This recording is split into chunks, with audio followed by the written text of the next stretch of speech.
quick recovery, and also for all the mu'mineen and mu'minat who are sick, and all those who are seeking sustenance, and all those who are in difficulty. Let us recite Amma Yujibul 5 times for them. Bismillahir Rahmanir Rahim. Amma Yujibul دعا ويكشف السوء عما يجيب المستر إذا دعا ويكشف السوء عما يجيب المستر إذا دعا ويكشف السوء عما يجيب المستر إذا دعا ويكشف السوء عما يجيب المستر إذا دعا ويكشف السوء. صلوات على محمد وآل محمد. أعوذ بالله من الشيطان الرجيم. بسم الله الرحمن الرحيم. الحمد لله رب العالمين. الحمد لله الذي لا يبلغ مدحته القائلون ولا يحصي نعماءه الآدون ولا يؤدي حقه المجتهدون. الذي لا يدركه بعد الحمم ولا يناله غوث الفتن. الذي ليس لصفته حد محدود ولا نعت موجود ولا وقت معدود ولا عجل ممدود. فترى الخلائق بقدرته ونشر الرياح برحمته. اللهم أفز صلة سلواتك وسلامة تسليماتك على أفضل التعينات المفاضة من العماء رباني، وآخر التنزلات المضافة إلى نوع الإنسان. كان الله ولم يكن معه شيء ثاني، محصي لعوالم حضرات الخمس بوجوده، وكل شيء أحصيناه في إمام المبين. الرسول النبي المكي المدني القرشي التحامي، صاحب لواء الحمد ومقام المحمود، أبي القاسم محمد الحميد.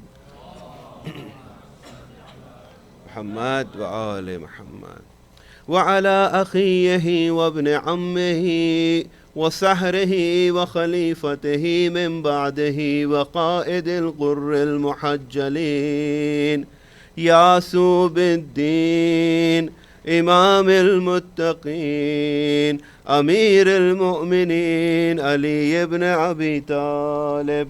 اللهم صل على محمد وآل محمد. وعلى ابنته الطاهرة الحوراء الإنسية الراضية المرضية الشفية يوم الجزاء، فاطمة الزهراء سلام الله عليها. اللهم صل على محمد وآله. وعلى أهل بيته الطيبين الطاهرين المعصومين المظلومين، ولعنة الله على أعدائهم أجمعين من يومنا هذا إلى قيام يوم الدين. بسم الله الرحمن الرحيم. من كان يريد العزة فلله العزة جميعا، إليه يسعد الكلم الطيب والعمل الصالح يرفعه. صدق الله العلي العظيم. صلوات على محمد وآل محمد. I begin in the name of Allah, the most beneficent and most merciful. It's a great honor for all of us that Allah has given us tawfiq and inspiration to commemorate the martyrdom of Imam Hussein alayhi salam. And my dear brothers and sisters, the topic of discussion, as all of you are aware, that I have chosen for these 10 nights is to trace the footsteps of the leader of martyrs, that is Imam Hussein alayhi salam, so that we can reflect in our life, so that we can transform our lives, so that we can change our lives.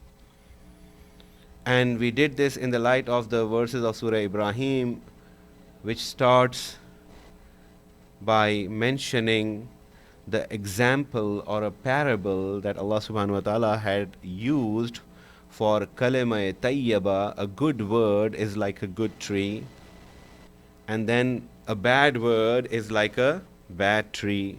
Kalima qabisa is like a shajara qabisa. And then the verse also talks about the fruits of a good tree. And then the verse also talks about the roots of a good tree, how it is deeply rooted in the ground. And then it also talks about a bad tree, kalame kabisa, which is not steady, which is not deeply rooted. In fact, it's a tree that has been uprooted from its own roots.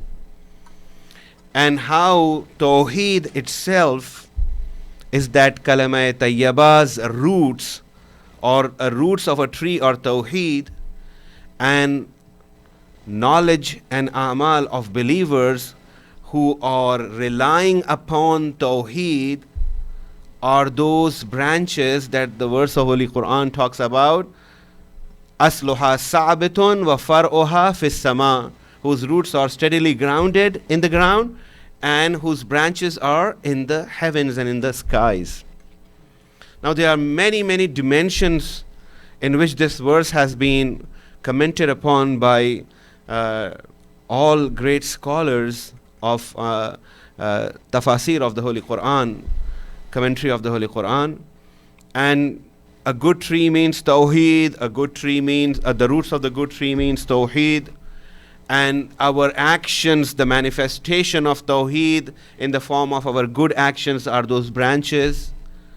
Likewise, a bad tree, again, is not being well grounded inside the principles that Islam has laid and put forth for the perfection of mankind, for kamal and felicity and sa'ada of mankind.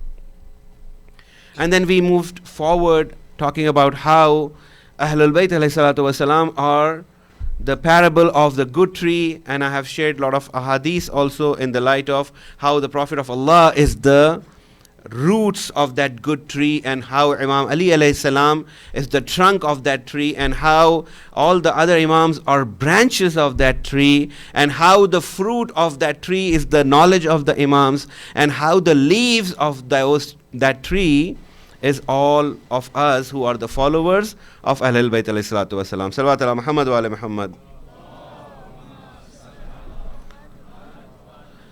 I also spoke about bad tree, shajaraya mal'una, cursed tree that has been referred in the Holy Quran, and how Quran itself speaks about the cursed tree. And when the Prophet of Allah saw the dream, the verses of the Holy Quran state this. And the tafasir gives the detailed account of what was said in the verse. The verse says that, O Prophet, we did not make you see this dream, but so that those who are going to listen from you would take admonition from this dream that you have seen. But however, they are not going to take admonition, but rather their rebellion, their tughyan is going to multiply, it's going to increase. It was when the Prophet of Allah saw a dream in which on the pulpit of the Holy Prophet there were monkeys dancing, and that was referred to Bani Umayyah, to Bani Mughira. These were the ones. And then we find that so many commentators of the Holy Quran referred to these guys. However, there were others like Alusi who wanted to defend Bani Umayyah, and he himself failed in doing that. We talked about that also. So I'm just trying to recap very quickly and just, trying to get close to wrapping up the topic that I had been discussing for so many nights. And then we find how Imam Hussein, being part of that good tree, stood up for those principles that were absolutely essential We talked about deen. We talked about how Imam Hussein said in Karbala that if you do not possess deen and you do not fear Ma'ad, the day of judgment, then be like free men. Come and conduct yourself like free men. So this shows that Imam Hussein is negating that the army of Yazid possessed religion, especially of Islam. And who is Imam Hussein? Imam Hussein is the one that the Prophet of Allah had said that Al-Hasan wal-Hussein Sayyada Shababe Ahlil Jannah. Hassan and Hussein are the leaders of the youth of paradise. So nobody can accuse of any lies to Imam Hussein. Likewise, when it comes to the bad tree, nobody can accuse Imam Hassan for the lies, because Imam Hassan testified when he stated in the court of the ruler of Sham, who was the father of Yazid Lanatullah alayh, when Marwan approaches and uses foul language against our first Imam, Imam Ali alayhi salam, Imam Hassan stands up and says, "Oh Marwan, I am not going to curse your father. I'm not going to use foul language for your father, nor to you. But Allah subhanahu wa ta'ala and his messenger has cursed." And Imam cites the verses of the Holy Quran, and Imam challenges all those who are in the court to disagree with the Imam. And nobody dares disagreeing him. So we know very clearly where we stand. If we are living in California, mashallah, although there is drought right now here in California, but in Urdu there is a saying, when an elephant dies, still it has a lot of worth. So California, with all this drought, also it has still some of the best fruits that it bears in the trees that you have. You have all kinds of it's very, very self-sufficient. All of you are aware of this, that the blessings that have been given. So now what would you prefer? You would prefer a fruit that is available to you, which is fresh and which is nourishing, whose outlook is good and whose inside is good, which smells good from all aspects, or you're going to prefer a rotten fruit? What would you prefer? Obviously you will all agree you are not going to prefer a rotten fruit. You are going to prefer a fruit. In fact, especially if you live in California, it sets yourself a criteria. You go and start comparing everywhere and say, "Oh, in California, the strawberries were so good and I don't find it over here." You keep complaining. Salawat ala Muhammad wa ala Muhammad. This I know because I do it myself. So the point I'm trying to make, my dear brothers and sisters, is that Allah subhanahu wa ta'ala had guided us. The Prophet of Allah, although there were so many instances and so many attempts to misguide people and keep that ambiguity in deen such that haqq and the truth would become foggy so people cannot see, yet Allah subhanahu wa ta'ala had given us that light. Allah has guided us. Now the point is, if we know all this, being the followers of Imam Hussein, where do we stand? How is our religion? How important our religion is to us? For Bani Umayyah, it was not important. Imam Hussein testified that you don't have any religion. We have religion. So what is the role of our religion in our lives? Is it the focal point of our actions, or our religion is not our priority? Our religion is something that we do in the privacy of our homes, and we are not proud Muslims. I'm not talking about taking pride. I'm talking about self-identity, because today I'm talking about izzat-e-nafs, dignity of your soul. Inshallah, I'm going to talk about that. So having that, pride, every nation, every culture, every tradition, with however small their, groups might be, everybody wants to show their presence, and they make it loud and very, very clear. Why is it that for us, we want to feel when we are in the Islamic center, we are all, looking like Muslims, acting like Muslims, conducting like Muslims, eating like Muslims, but the moment we leave this place, then we try to sort of assimilate in the society. Why do we have to do that?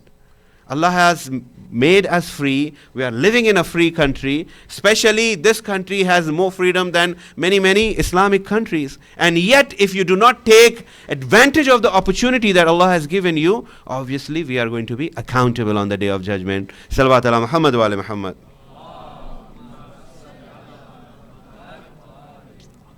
So we talked about religion, then we also discussed Amr bil Maruf and Nahi anil Munkar. If you recall, I gave a detailed account in 2 of my speeches on Amr bil Maruf, Nahi anil Munkar, how the timing is important, how the knowledge is important, how the influence is important, all those things.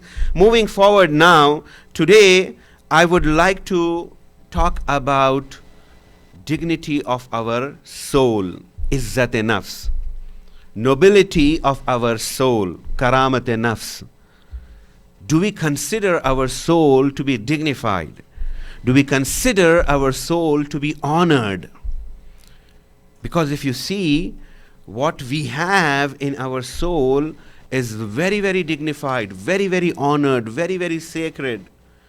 If you look at the account of how Hazrat Adam was created, Allah subhanahu wa ta'ala says to the angels, Nafakhtu fihe min ruhi, when I am going to pour my ruh in this Adam, then you should do sajda of Adam.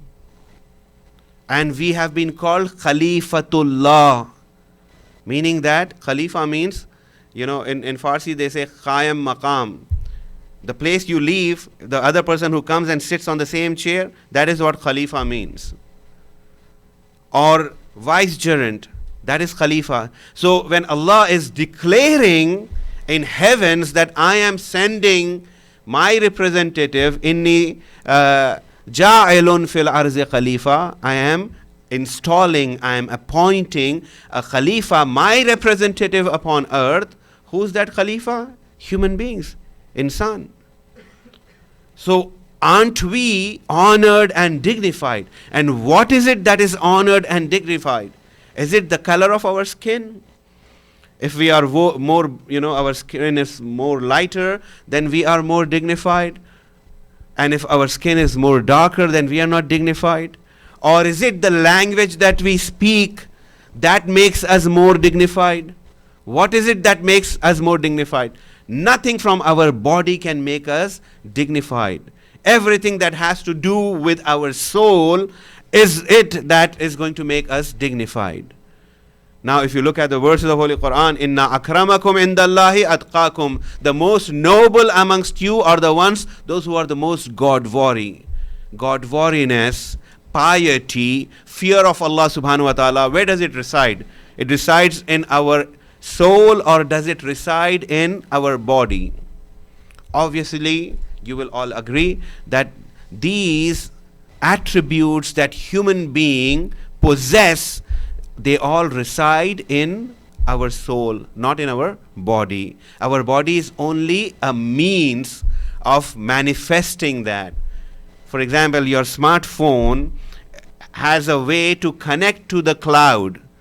The data lies in the cloud. The data is not in the cloud. Can you make, connections like that? When you are retrieving whatever you are finding, all that your, 5 gig, 10 gig, 32 gig smartphone does not have all that data. That data is spread all over the cloud. All you have is a mechanism that can communicate and retrieve that information and show it to you. So like that potential that we have is in our soul, not in our body. And if you expand that potential, sky is the limit, as Quran is saying, asluha sabitun wa far'uha fis sama, whose roots are deeply rooted in the ground, but the branches are leading towards heaven. Salawat ala Muhammad wa ala Muhammad.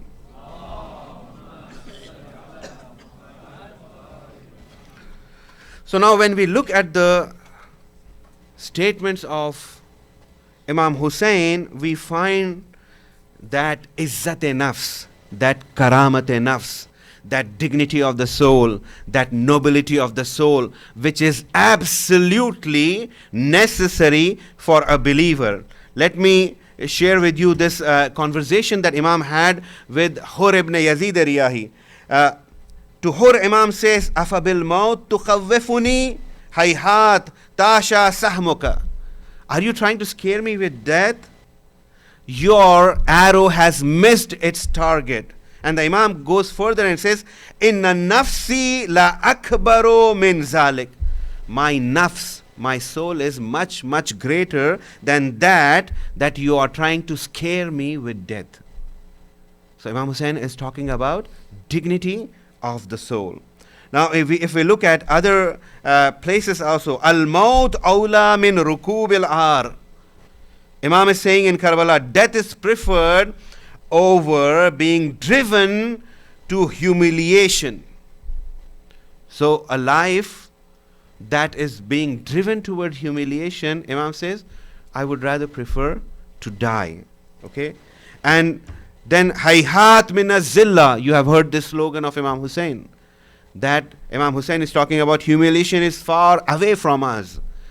Humiliation cannot reach us. Why? Because we believe in the nobility of the soul, because what Allah has granted us as ruh that we carry, that has that worth and that value.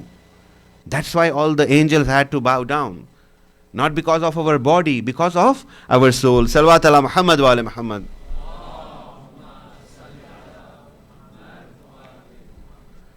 In other place, Imam Hussein alayhi salam says, "Inni la ara al-maut illa sa'adatan, wa lal hayat ma az-zalimin illa baraman."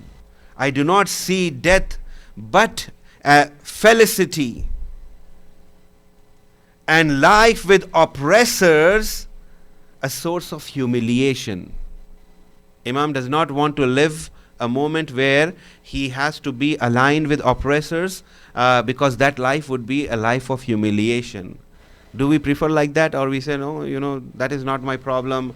Brother, you are living far away from your home. You should not be doing anything, saying anything. You should be very, very cautious. These times are very, very bad. Islamophobia is really kicking in. You can land up in Guantanamo Bay if you say something. We sort of limit ourselves, even not knowing our own rights of freedom that, we have. We are not even willing to express our opinions. We are so concerned that it's all going to be lost. But if there is no noise and everything is quiet, see in today's world, how much sound, how much noise is all about Syria. No noise about Yemen, nothing. Nobody talks about it as if those people don't exist. Those people are not being bombed, and and their children are not being bombed by American defense infrastructure that either we sold or we have. It is, but we don't say, nobody says anything, as if they are not human beings. They have to be somebody who are aligned with us, and if those who are aligned with us, out of them 19 of them were the terrorists, we don't say anything, no consequences. And if somebody says anything, it will become a big issue, so people try to refrain from saying anything. Salawat ala Muhammad wa ala Muhammad.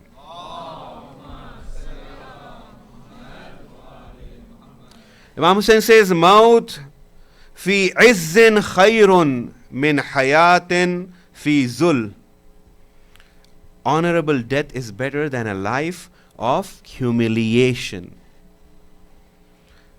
When I'm saying all this, you will find that Imam Hussein, being on the footsteps of the seerah, of the way, of the path of the Holy Prophet, never instigated a battle. The Prophet of Allah never instigated a battle. Even on the day of Ashura, Imam Hussein never instigated a battle. Imam did not go and attack. Imam did not go there and kill somebody. In fact, Umar Saad testifies and makes his whole army testify by throwing his first arrow towards the camp of Imam Hussein and telling his army, all the fighters remember and testify in front of the Amir, in front of the ruler, that I have initiated this battle. Imam Hussein did not go there to fight anybody. Imam was not there to fight. When we are talking about death, we are not talking about fighting unto death, go and draw your swords and start killing people. No. They are there. Imam Hussein was saying, I would leave. You allow me, and if you don't want me to go to Kufa, I will go back to Medina. I am willing to even go to Sham. But Imam Hussein was not allowed to leave. Imam Hussein did not initiate a confrontation. The first arrow came towards the camp of Imam Hussein from the side of the army of Yazid. So when Imam is saying that honorable death is better than a life of humiliation, Imam is not willing to survive at any cost. Life is not worth living at any cost. Life is worth living if it is a life of dignity and honor. However, having said that, the argument can go too far because we are in California, and so I'm not going to go that far because it's another ashra is required. But as-sidqu, another saying of Imam Hussein. Thank you very much, brother. Please recite aloud salawat, and if you can move forward 2 steps, I will really appreciate it. Allahumma salli. Allahumma salli ala.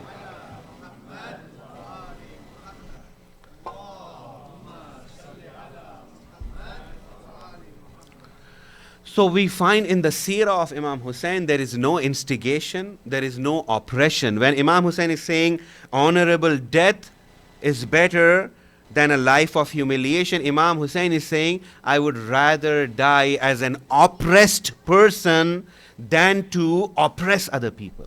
This is what Imam is saying. Imam is not saying go and oppress people and kill yourself. No.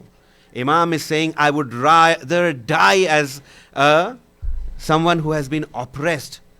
I would not cave in to their ideology. I would die if they oppress me. But I am not going to concede the convictions and the beliefs that I have about Allah and about the Holy Prophet and about the morality that was taught by Rasulullah. Salawat ala Muhammad wa ali Muhammad.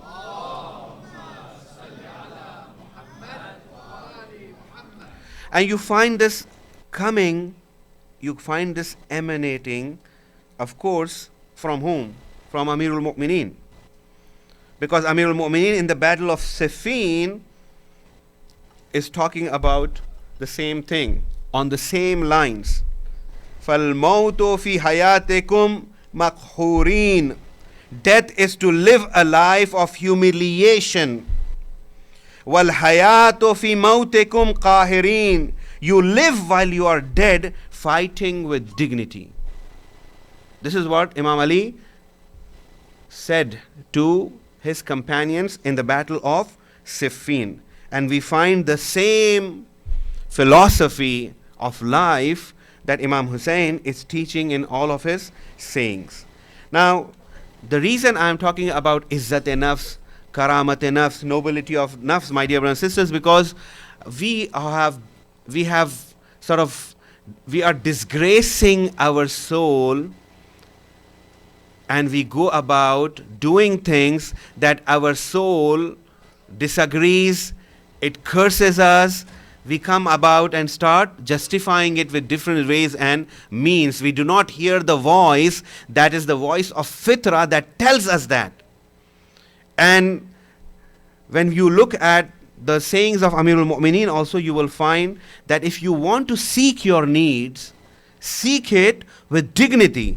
Utlubul hawaija bi'izzatil anfus. Seek your needs with honor towards your soul. Don't make your soul feel disgraceful, humiliated, just because you can meet it. The thing that you are seeking would meet your ends.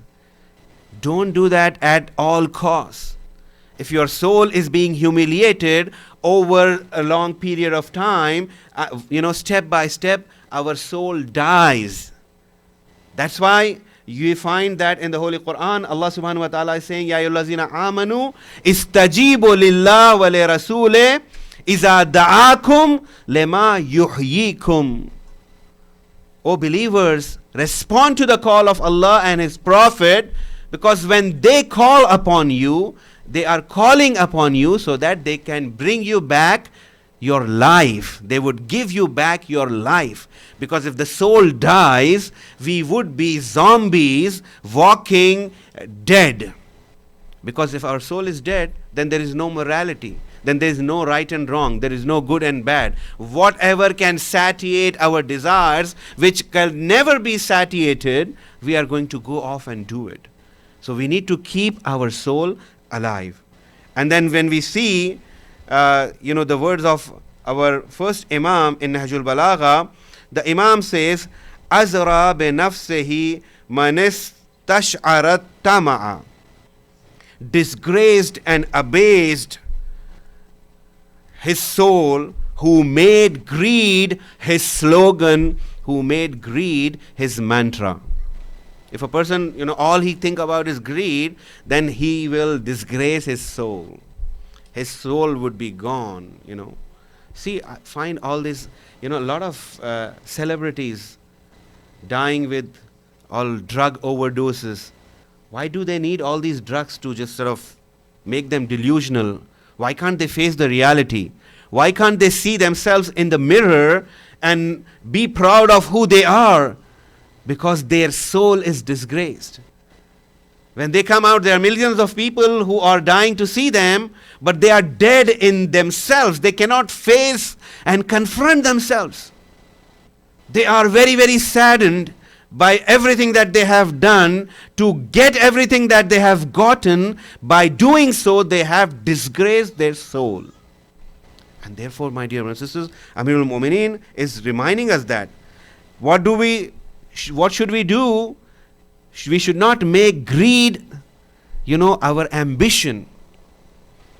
Today people say, brother, this is the world. I have the opportunity. Let's go and do whatever it takes. And necessity is mother of inventions. And what is that? Means define the ends or whatever. I'm forgetting some of the saying now. Salawat ala Muhammad wa ala Muhammad.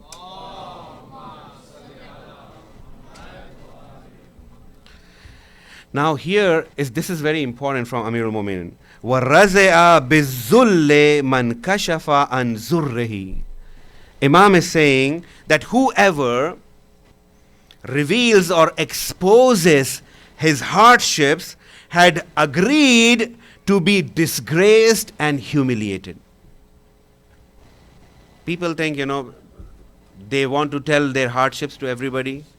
Brother, economy is bad, I'm really fearing there is attrition going on, layoffs going on in my company.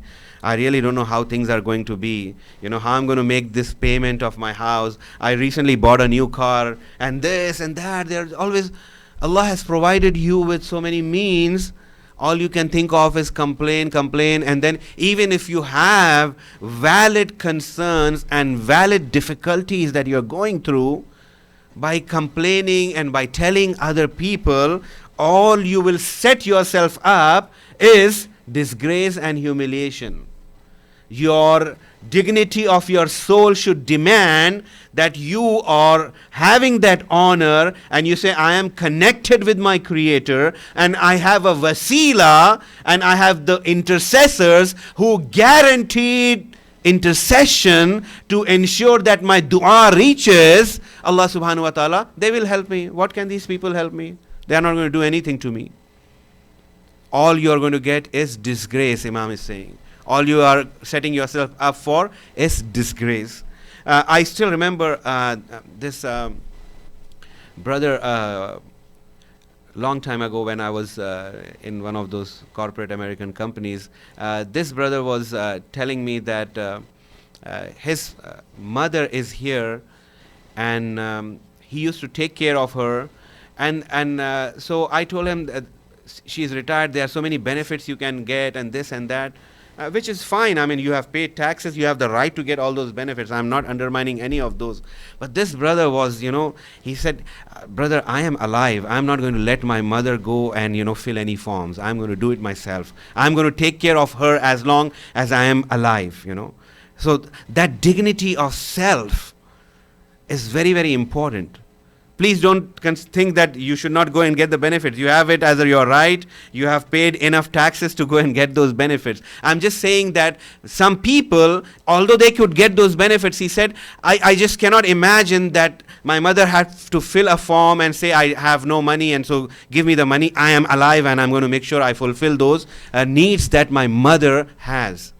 How many of us are, taking this seriously, my dear brothers and sisters? We really need to have this. This is the dignity of our soul.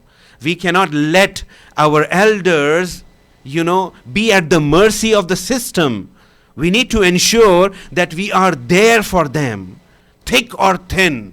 We cannot overwhelm ourselves with so much of liability that we are not able to do anything. We are stuck in such a way that we cannot do anything. We need to plan for it, inshallah. Salawat ala Muhammad wa ala Muhammad.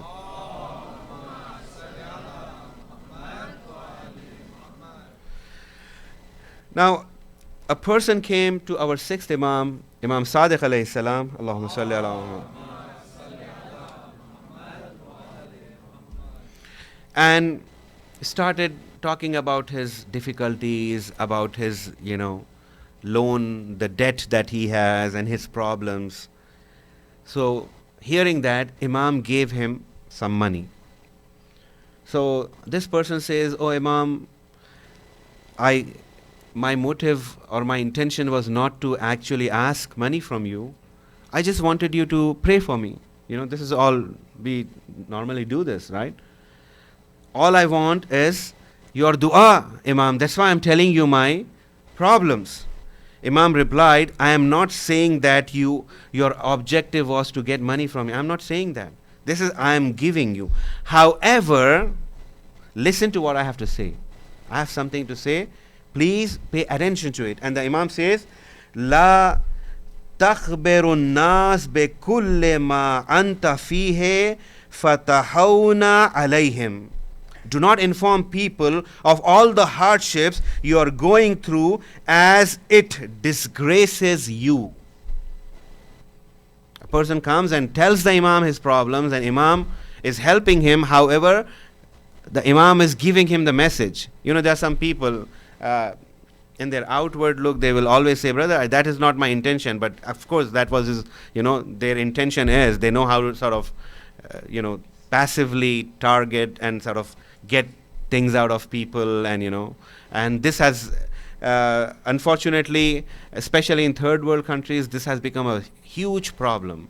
A far off relative would come in the middle of day and say that, I was just passing from here, I lost my money, I have the hospital bill to pay, can you pay me a couple of thousands? And I know people back in India, and they paid up, and the guy has the habit of gambling, for example.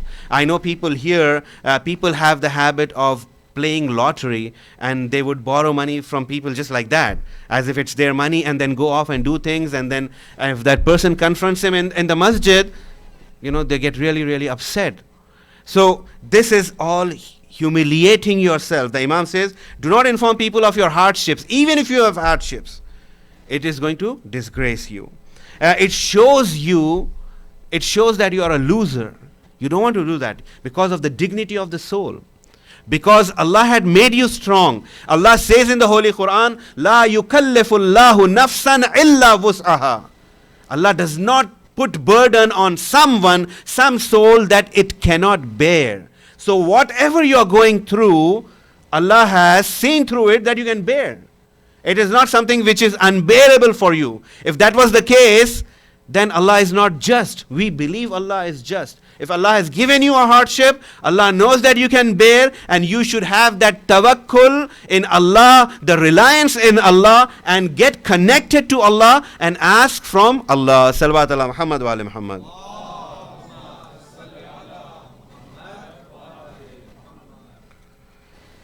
Another saying of Imam alayhi salam, Amirul Mu'mineen, وَحَانَتْ عَلَيْهِ نَفْسُهُ مَنْ أَمَرَّ عَلَيْهَا لِسَانَهُ. Whoever is controlled by his tongue, by his desires, by his lust, had disgraced his nafs, or has disgraced his soul. This is another issue, my dear brothers and sisters, how our soul can be disgraced. because if we cannot control our tongue. In fact, there are other, sayings of Imam Ali. In the interest of time, I'm skipping, where the Imam talks about how, a wise man's heart, where does the wise man's heart lies, and where the, a person who is not wise, where does his tongue lie, So here the Imam is reminding us that be watchful of what you say, because it's going to bring you disgrace. Once it goes out from your mouth, it is like an arrow that you cannot take it back. And sometimes words can hurt more than physical abuse. Now when you do this, you're going to disgrace your nafs. Whether you're doing it to your friend, or you're doing it to your spouse, or you're doing it to your sibling, be watchful of your tongue. Coming back saying sorry, how many times you say sorry? Every time, abusive spouses do everything, say everything, and then they say, I'm sorry. This will eventually disgrace your soul. It is going to take away the capacity or the ability of guidance that resides in your soul. Just like, the battery in your smartphone, right? If it starts depleting, going off, and there's no recharge in the battery, it's going to just die. Yes, that's the best phone, but you can't do anything. It does not serve its purpose of calling from one person to another. Why? Because it is not rechargeable, it's not charging. So if you continue abusing your soul, you continue degrading your soul, you continue looking down upon your soul by performing actions that would lead to that disgrace, your soul will eventually die. And that's why Imam alayhi salam is talking about this. And so also for the desires, and so also for the lust. Another saying of Imam alayhi salam in Nahjul Balagha, al-maniyatu wala daniya. The Imam is saying death, not disgrace. Meaning that we would accept death but not disgrace. We would accept death but not humiliation. If we have that courage, things would be completely different, my dear brothers and sisters.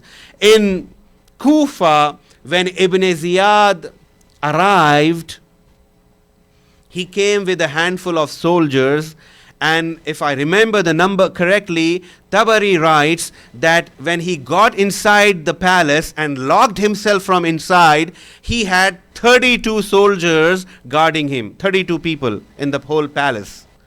And on the other side, Muslim ibn Aqil had 18,000 people who did the bay'ah on the hands of Muslim ibn Aqil. But merely by threats, merely by propaganda, Ibn Ziyad was able to turn the tables around. Why? Because these people had disgraced their souls. If their souls were not disgraced, they would have accepted the threats and say, Ibn Ziyad, you're threatening us of death, let death come to us. We would rather die defending the grandson of the Holy Prophet than being on your side. They didn't. Why? Because they chose to disgrace their nafs. Once your nafs is disgraced, when your soul is disgraced, then everything is easy. Then, the matter is all over after that. There is not much effort that is needed to turn around things. Salawat ala Muhammad wa ala Muhammad.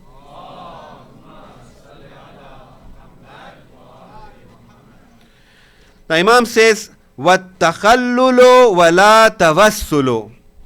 Scarcity or deprivation, but not seeking it through asking. Khalil is good, less is good, but I'm not going to use my contacts to sort of, try to get. Why? Because of the dignity of your soul. Your soul demands a level of dignity. But if your soul sees this guy is, he goes every place, all he needs to know is fine, who I can cash in this time, I will go and try to tell my story.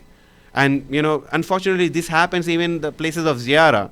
You go to ziyarah, be very, very watchful. Not that I am discouraging you to give, but be very, very watchful when you give, because a lot of times those who are deserving would not come and ask you, and those who are asking you are the ones who are professional in doing this.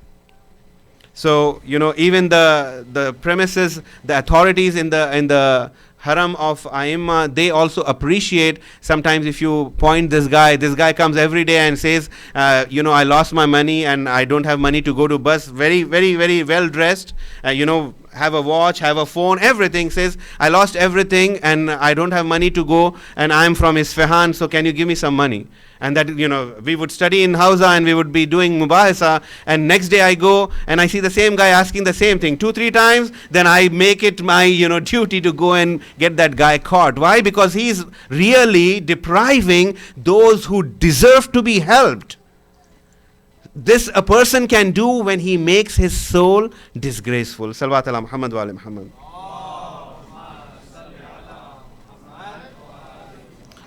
There is this another story of Imam Ali alayhi salam, who was passing by from a butcher's shop.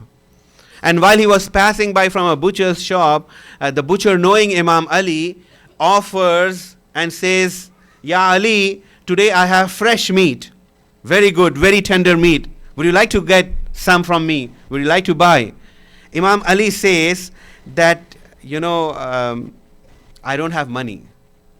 Most of the time, Imam Ali never had money, because he would find somebody more deserving and he would give and come home empty-handed.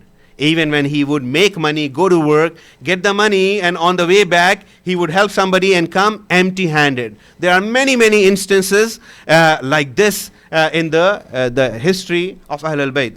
So here, when the butcher says, Ya Ali, the meat is very tender, it's very good, would you like to buy some? Imam says, I don't have money. So now the butcher is saying, don't worry about money. I can be patient about money, I can be patient. So just take the meat. I will, get it from you. All of us, confront this. Sometimes you want something and, the shop owner says, don't worry about it. Just, take it and you can pay me later. Imam Ali says that I shall tell my appetite to be patient.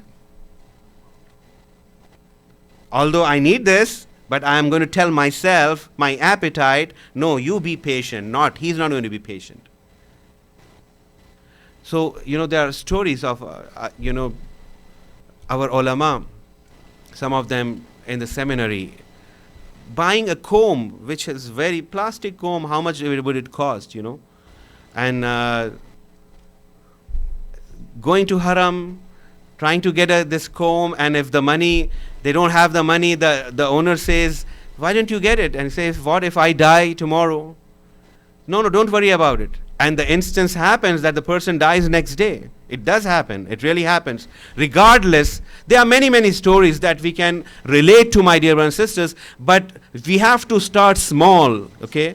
All of us are not going, although we say, Ya laytana kunna ma'akum fafuza ma'akum, if Allah tests us with that sort of situation, I don't know how many of us are going to be there. How now we can easily criticize the people of Kufa for not doing the bay'ah, but we don't really know how many of us could get into the same situation, because a lot of people, merely by verbal threats, are abandoning Islamic values, which are only manifestation of being Muslims.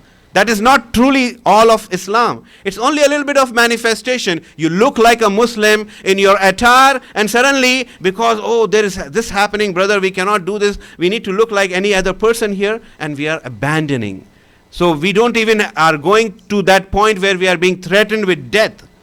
So we need to know how we are nurturing our soul. If the Imam of our time comes, are we willing, are we ready to say the way we are saying Labbaik Ya Hussein? Are we willing to say Labbaik Ya Mahdi and going to walk?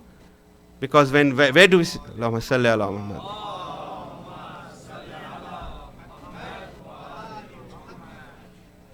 Because this Labbaik slogan comes from Hajj, right? Labbaik Allahumma Labbaik, Labbaik la sharika laka Labbaik.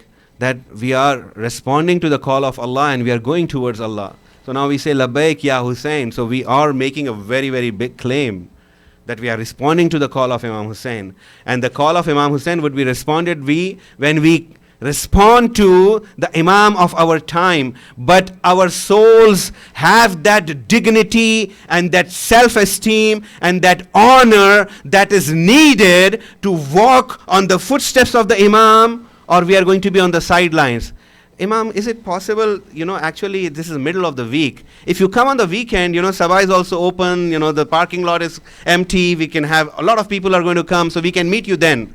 Is it how we are going to approach, or we are going to say, whatever it was, now my Imam is here, I am going to follow him. We need to reflect ourselves, my dear brothers and sisters, and know where does our soul lies. Are we nurturing our soul so that it becomes dignified and honored and is aware of the honor that has been granted to our soul by Islam, and is willing to uphold the values of Islam even if death confronts him?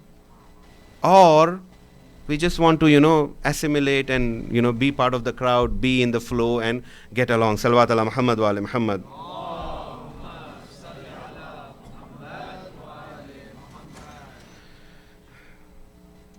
Ibn Abil Hadid talks about in his sharh of Nahjul Balagha, cites,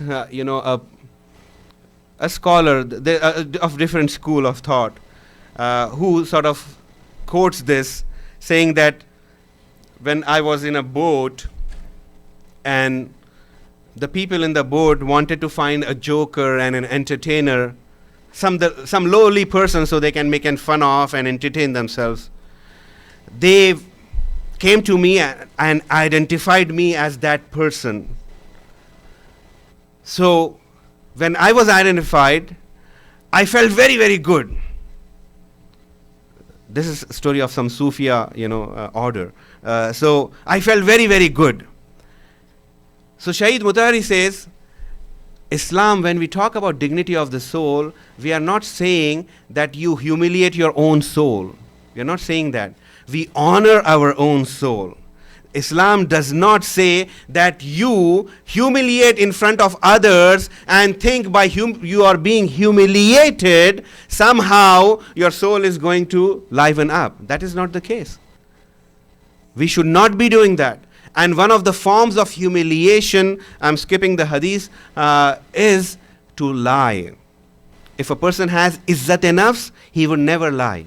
If a person has izzat-e-nafs, he would have integrity. That person would have integrity. His enemy would testify, no, this person has integrity. This person cannot steal. This person, if he's on the job, he is committed. He's not going to sleep on the job or whatever, A person has integrity. As a Muslim, we need to, it's not like we have integrity only when we are dealing with Muslims. We should have integrity equally when we are dealing with non-Muslims, because we are that face of Islam. We are those whom they are seeing. If there is any change that is going to come about, they are not going to go and read the books of ahadith in detail to know the seerah of Masumin alayhi salam. They are going to look at us. They are going to see us. That's why, this year Maulana Abedi and also I think Maulana Zaidi is talking about the responsibilities of those who are Safirane Imam Hussein, meaning those who are the ambassadors of Imam Hussein, which we all are. So we should have a soul which is dignified, we should have a soul which is honorable, we should have a soul which does not lie, we should have a soul which has integrity. All these are very, very important, my dear brothers and sisters. Salawat ala Muhammad wa ala Muhammad.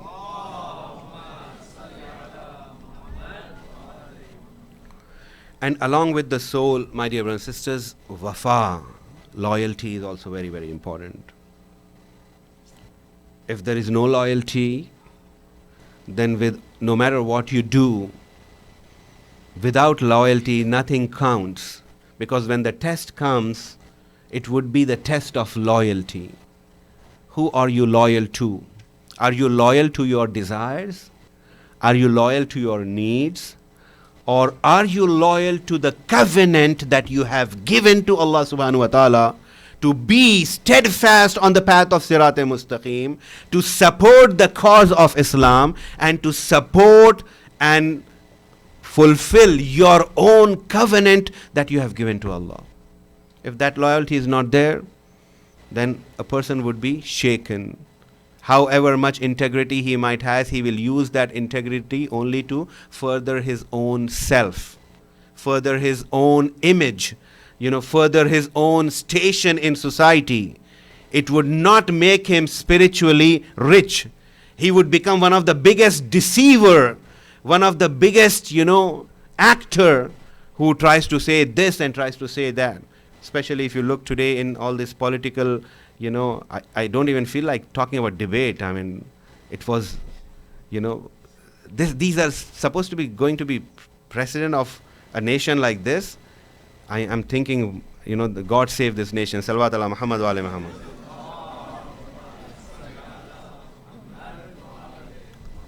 But my dear brothers and sisters, I would like to remind you that loyalty is equally important.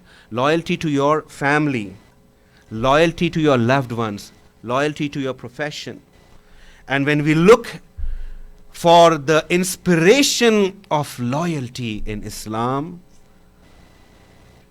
without even calling his name, your hearts would speak and it will say, it is Abul Fazl al-Abbas. The way shuja'a, bravery, when I talk about bravery in Islam, your mind, your heart would reach Ali ibn Abi Talib. When we talk about wafa, we know that our hearts would reach out to that loyal brother of Imam Hussein alayhi salam. The loyalty of Abbas, it did not start on the day of Ashura, my dear brothers and sisters. There are narrations that say that Imam Ali is in masjid and Imam Hussein is feeling thirsty, and Hazrat Abbas is a young boy, and he realizes that his brother, whom he called Aqa, his master, is feeling thirsty. Even without asking, Hazrat Abbas rushes and gets water. And while he is carrying water, the water starts spilling from his shoulders. And when Imam Ali sees, he starts crying and says, all the companions say, what is happening, Ya Imam? This is the manifestation of the love that you have instilled amongst these brothers. Why are you crying? And Imam Ali alayhi salam says that you cannot see what I can see. This is the same Abbas who is going to fetch water on the day of Ashura, and his hands would be cut off trying to seek water, my dear brothers and sisters. This is the loyalty of Hazrat Abbas. Even as a young child, we see on the day of Ashura, but even before the day of Ashura, you all are aware how Imam Hussein had turned off the lights on the 10th night, and how Imam told his companions, "Oh my beloved companions, I appreciate your loyalty, but I want you to leave.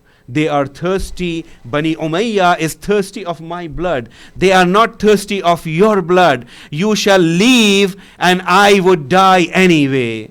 And nobody is willing to leave. Then the Imam Hussein turns off the lights and he says, "I'm turning off the light. If anybody is feeling shy to leave, they are free to leave." And nobody is leaving. Imam Hussein says, if you don't want to leave yourself, you can carry one of my relatives, one of my loved ones, and go along with them. Nobody is willing to leave. My dear brothers and sisters, there are two people Imam Hussein had specially asked. And Zuhair Khain was the one who had expressed immense love to Imam Hussein on the night of Ashura. And the other person is Hazrat Abbas.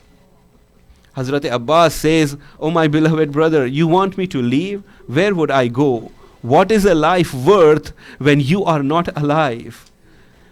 And Hazrat Abbas is the one who is negotiating so the battle is not conducted on the 10th night, so the 10th morning would come. And Hazrat Abbas is the same person who is the commander-in-chief of Imam Hussein's army, who is the most reliable Saqqa, the one who can go into the battlefield and bring water back. Because these were the children of Bani Umayyah. These were inspired by Bani Umayyah. And one of the tactics of battlefield that Bani Umayyah had played in Siffin was stopping water from the army of Imam Ali to reach water, and the same tactics were being used on the day of Ashura, and Hazrat Abbas was ensuring that he would fetch water. However, my dear brothers and sisters, Makhatil, the narrations from Makhtal, they narrate that from 7th of Muharram there was no water into the camps of Imam Hussein, and the cries of the children of Imam Hussein could be heard. Al-Atash, Al-Atash, Al-Atash, O thirst, O thirst, O thirst. My dear brothers and sisters, on the day of Ashura, it was the toughest day for all the companions, all the ashab, all the loved ones of Imam Hussein, because the day of trial and test has come. And on that day, before the battle could begin, Shimr ibn Ziljawshan La'natullah alayh, who was the uncle of Abbas from his mother's side, who was the worst enemy of Ahl al-Bayt, who reaches Abbas. And the narration says that he comes and he calls upon Abbas, and Abbas is not willing to respond. And then Imam Hussein says that, "O Abbas, if the person is calling, you need to respond, even if he is fasiq and fajr, meaning even if he is a sinner and transgressor. O Abbas, respond to him." And then Abbas responds, "Ajibuhu wa in kana fasiqan fa innahu ba'zu akhwalikum."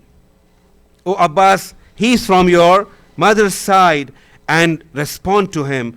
فَقَالُوا لَهُ مَا شَأْنُكَ فَقَالَ يَا بَنِي أُخْتِي أَنْتُمْ آمِنُونَ فَلَا تَقْتُلُوا أَنفُسَكُمْ مَا أَخِيكُمُ الْحُسَيْنِ.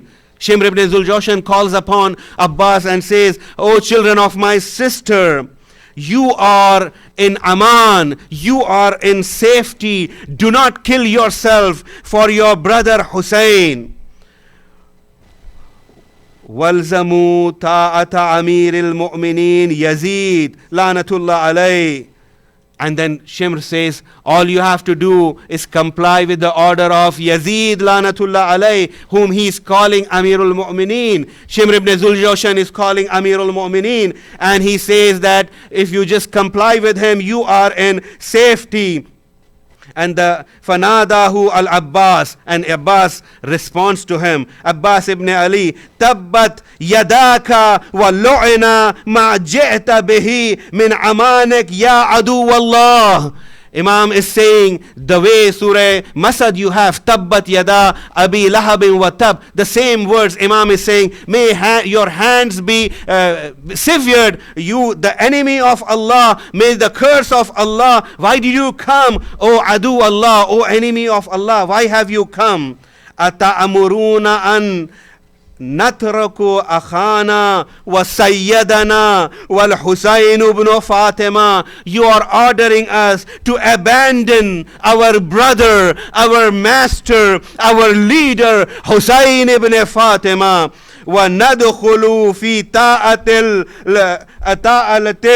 Lu'ana, and you want us to enter into the obedience of the cursed ones. Wa awladil lu'ana, the children of the cursed ones. Qala faraja'a Shimr la'anahullah ila askarihi mughziban. When Shimr hears this, he becomes very, very angry and he leaves. My dear brothers and sisters, this was the test of loyalty of Hazrat Abbas on the day of Ashura, even before the battle would begin. But Hazrat Abbas was there on every moment, and everywhere Hazrat Abbas was there. If the children need Abbas, Abbas was available for them. If the women need Abbas, Abbas was available for them. If the army needs Abbas, Abbas was available for them. If Imam Hussein would need Abbas, Abbas was available for them. If there are negotiations going on, then Imam Hussein would send Abbas so Abbas could speak.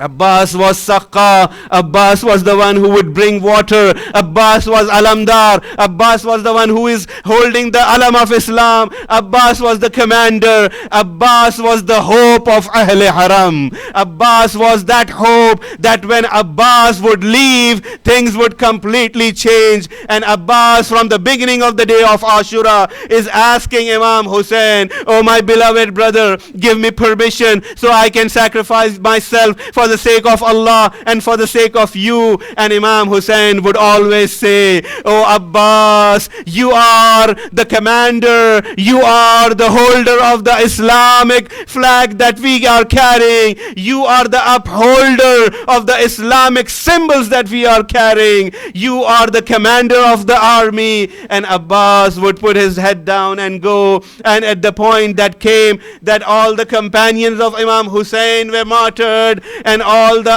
akhroba, the family members, they started giving their lives in the way of Allah subhanahu wa ta'ala, sacrificing themselves. And Abbas would come again and ask Imam Hussein, and Imam would not grant him permission for jihad to sacrifice himself. And Imam would say, "Oh Abbas, you are the commander of my army." And finally Abbas says, "Oh Mawla, oh my beloved Imam, would you give me permission to go where the army has gone, where your army has gone? My life, I cannot bear any life in my body anymore." The shawq shahada, the yearning for dying for the sake of Allah, the yearning for sacrifice myself is very, very intense in my heart. Imam Hussein says, "Oh Abbas, if you have decided, then Abbas, help us and help these children, O Abbas.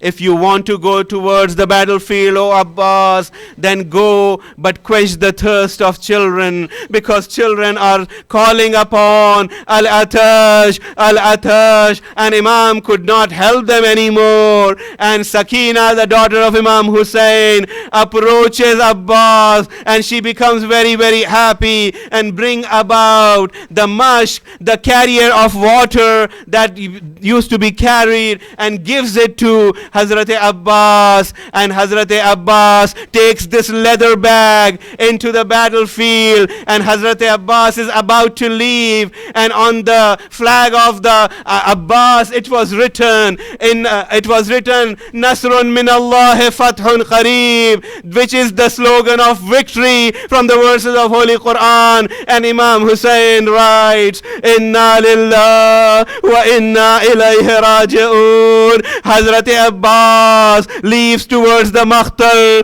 towards the battlefield, towards Furat, the river that was carrying enough water for the animals of the army of Yazid, but not for the children of Hussein. Abbas goes swiftly towards the river, and the enemy, when they see Abbas, they know that this is the son of Haydar Karrar, and he can fight like Haydar has fought in Khaybar, Haydar has fought in Siffin, and even Abbas had shown his bravery and chivalry in Siffin. Abbas goes and fills his leather bag with water and tries to return, and Abbas is returning back towards the army camp, and Umar ibn Saad calls upon and shouts, "O army of Yazid, what has happened to you? The victory that we have gained by holding of water would be lost even if a drop of water enters into the camp of Imam Hussein.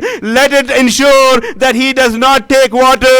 I want you to attack Abbas from all the sides." And they start attacking Abbas, and the children are watching the alam, the symbol that Abbas was carrying, that they were knowing, they were happy that the alam is returning, meaning Abbas is returning, Abbas is coming. But the alam falls and rises up again. My dear brothers and sisters, one of the hands of Abbas had been severed. Abbas holds the alam in the other hand, so the children would not lose hope. And Abbas is moving forward, and then he loses the other hand too, and children cannot see the alam anymore. However, Abbas is having hope. He carries the leather bag in his mouth, and he is still moving towards the camp lamps of Imam Hussein, but the arrow from Harmala pierces the leather bag and the water is spilled on the ground. Now Abbas turns around. Abbas cannot go and face Sakina, the daughter of Imam Hussein.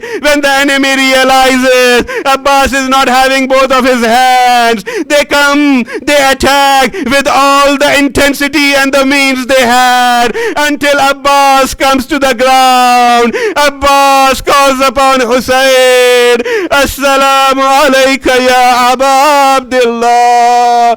When Hussein hears this, Hussein cannot bear the loss of Abbas. Hussein proceeds towards the maqtal, towards the battlefield. Oh Abbas, tell me where you are. And the narration says that Hussein called upon Abbas and said, Alhan in kasara zahari Abbas. Oh Abbas, your passing away had broken my back, and the hope for water has been lost for Sakina forever.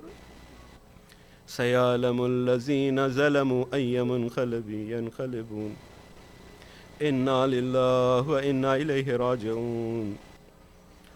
We ask you, Allah, on account of the martyrdom of the beloved brother of Imam Hussein, Hazrat Abbas, Babul Hawaish, the fulfiller of our needs, that please fulfill the hajat of all the mu'mineen who are present here tonight. We ask you, Allah, to protect honor, dignity, life, property of believers wherever they are. We ask you, Allah, if the enemies of Islam are worthy of guidance, please guide them, otherwise destroy them and humiliate them. We ask you, Allah, to cure those who are sick in our community, especially Tawqir Hussein. We ask you, Allah, to forgive those who have passed away from our community. We ask you, Allah, to hasten the reappearance of the Imam of our time and make us such that the Imam of our time would be pleased with us. Ya Hussein. Ya. Abbas, Ya Abbas, you're the bravest of us. Abbas, Ya Abbas.